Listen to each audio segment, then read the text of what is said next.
সহযোদ্ধা হব। আমরা রাষ্ট্র নির্মাণে সহযোগী হতে চাই, ক্ষমতা নিয়ে নাই।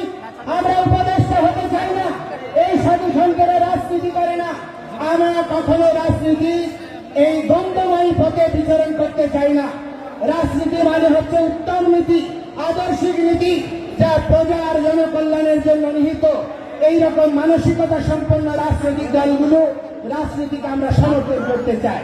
সেজন্য আমি আপনাদেরকে বলবো, দয়া করে আমাদেরকে নিয়ে ছিনিমিনি খেলবেন না এবং এই এক দফা অবশ্যই দ্রুততম সময়ে পরিপূরণ করুন। আমাদেরকে ইন্ডিয়ার দালাল, আমাদেরকে আওয়ামী লীগের দালাল এইসব টেক দিয়ে বহু রাজনীতি করেছেন, বহুদিন চালিয়েছেন, আর চালানো যাবে না। আজকে আমরা আর বিভক্ত নই। আজকে নারায়ে তাকবীর, আল্লাহু আকবার, এটি আল্লাহর পবিত্র নাম। এটি যদি জামায়াত ইসলামী নিলে দোষ না হয়, এটা সৌদি আরবের যদি স্লোগান না হয়। জয় শ্রীরাম, আমার প্রভুর আরাধ্য নাম, আমার আরাধ্যের নাম, আমার ভগবানের নাম, আমার প্রভুর নামকে কি করে তোমরা ভাই আরএসএস এর ট্যাগ দিচ্ছ, বিজেপির ট্যাগ দিচ্ছ? এটা কি ধর্ম অবমাননা নয়? আজকে আমি বলতে চাই, এই সীতাকুণ্ড বাংলাদেশের ঐতিহাসিক তীর্থভূমি, ভগবান শ্রীরামচন্দ্র সীতার সঙ্গে জড়িয়ে রয়েছে। এই বাংলার সঙ্গে অযোধ্যার রাজ্য জড়িয়ে ছিল, তাহলে রাম কি এই বাংলার নয়? তাহলে ভগবান শ্রীকৃষ্ণ তিনি এই দিনাজপুরে এসেছেন, পাণ্ডবদের সঙ্গে অজ্ঞাতবাসে বিরাট রাজ্যে যোগদান করেছেন, তিনি কি এই বাংলার নয়? আমার ধর্মকে নিয়ে কেন রাজনীতি দেওয়া হচ্ছে? আজকে আমাদেরকে জঙ্গি বলা হচ্ছে। কারা জঙ্গি? আজকে হামলা করে সমাবেশে আগত আমাদের ভক্তদেরকে হামলা করে তারা প্রমাণ করে দিয়েছে কারা জঙ্গি। আমরা জঙ্গি নই। অথচ কখনো ইসলামকে জঙ্গি দিচ্ছে।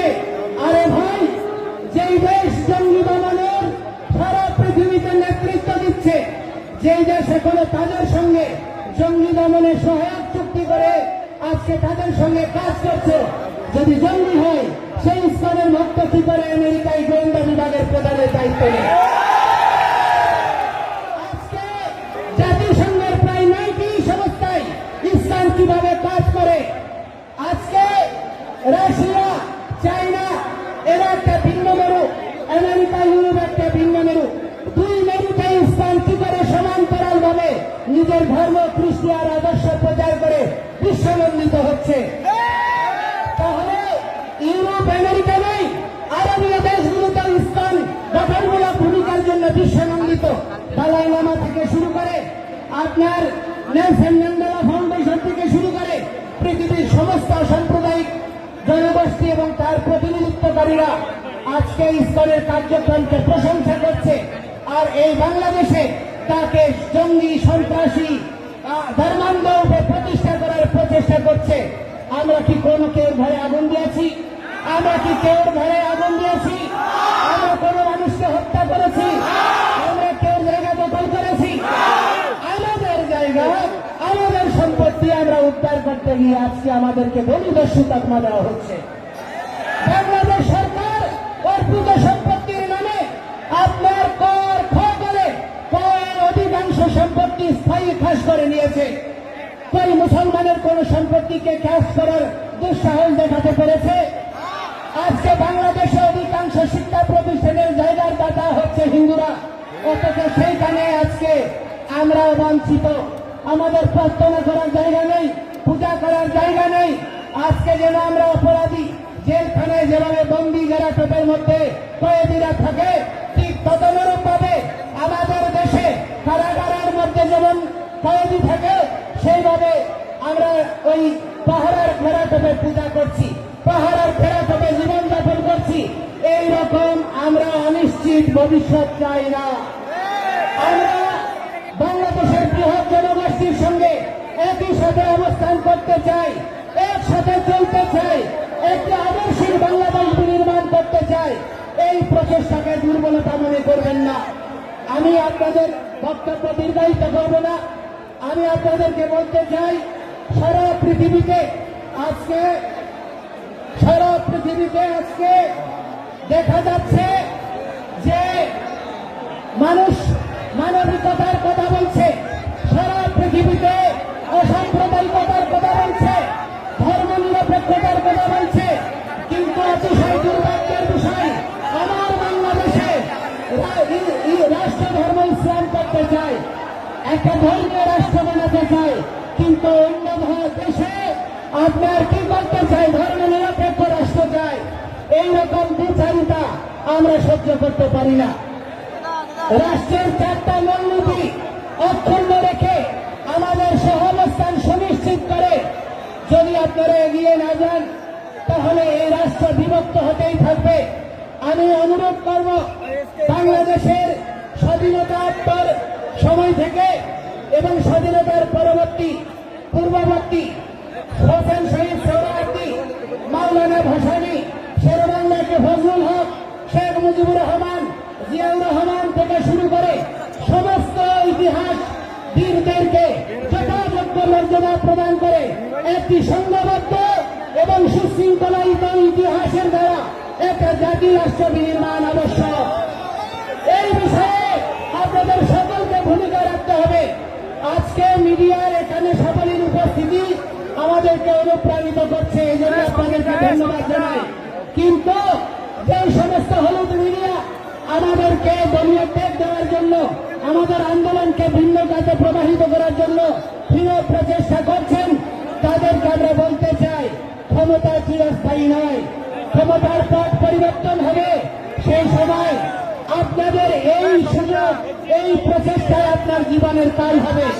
সুতরাং আজকে যদি আপনি অন্য কেউ জন্য গর্ত করেন, সেই গর্তে আপনি একদিন করবেন।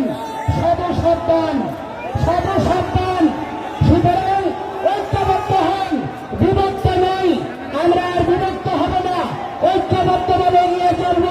গ্রামে, শহরে, গঞ্জে, নগরে, জেলায়, বিভাগে, প্রতিটি জায়গায় আপনারা এক একটা এই সম্মিলিত সনাতনী জাগরণ জোটের প্রতিনিধি টিম গড়ে তুলুন, এক একটা প্রতিরোধ টিম গড়ে তুলুন, যারা আমাদের মন্দির, আমাদের বৃদ্ধ, নারী, শিশুদেরকে সুরক্ষা দেবে, তাদেরকে নিয়ে কোন রকমের ছিনিমিনিকে প্রতিহত করবে। আমরা কেউ আর মুখাপেক্ষী হব না। আমরা রাষ্ট্রের আইন মেনে, শৃঙ্খলা মেনে আমরা নিজেদের আত্মরক্ষার প্রতিরোধ আন্দোলন চালিয়ে যাব। আপনারা সবাই আমাদের সঙ্গে থাকবেন, আমরা বিভক্ত হব না। আজকে শান্ত, শৈব, শৈল, গানভট্ট, বৈষ্ণব, ব্রাহ্মণ, ক্ষত্রিয়, বৈশ্য, শূদ্র সকলে একাকার হয়েছে।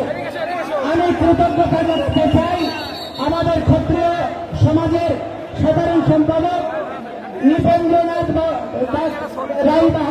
রায়বাবুকে, এই উত্তরাঞ্চলের ক্ষত্রিয়দেরকে আপনারা খাদ্যবীর্য।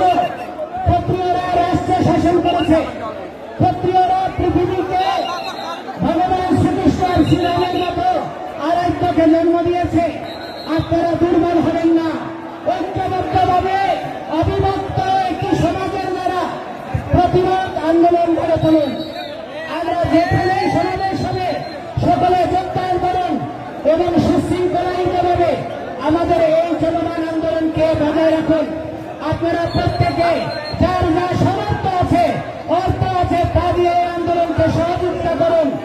আর বিভক্ত নয়, প্রতিষ্ঠা নয়। আজকে সন্ত সমাজ মাঠে নেমেছে, আপনারা সকলে যোগদান করেন এই প্রার্থনা জানিয়ে। এবং দেখুন বিশ্ব মিডিয়া এই যে এখানে হাত মেরেছে, এখানে আহত করেছে, আরো 2 জন, তারা 3 জন হসপিটালে আছে খুব গুরুতর। আমরা এই দ্রুততম সমাধান চাই এবং বলতে চাই, চট্টগ্রামে যারা ইসলামের ভক্তদেরকে, হিন্দুদেরকে ধরে ধরে হত্যার হুমকি দিয়েছে, তাদেরকে দ্রুত সময়ে গ্রেপ্তার করে তাদেরকে আইনের আওতায় আনতে হবে। এর গ্রেপ্তার হলে প্রতিটি হিন্দু নরনারী বাংলাদেশের সর্বত্র এই আন্দোলন ঝাঁপিয়ে পড়বে। দয়া করে আমাদেরকে সংক্ষিপ্ত করবেন না। আমরা রাষ্ট্র বিনির্মাণে সহযোগী হতে চাই। আমাদেরকে সহযোগিতা হওয়ার জন্য সুযোগ দিন। আমরা সবাইকে ধন্যবাদ জানিয়ে আমার বক্তব্য এখানে শেষ করছি। শুভ প্রণাম।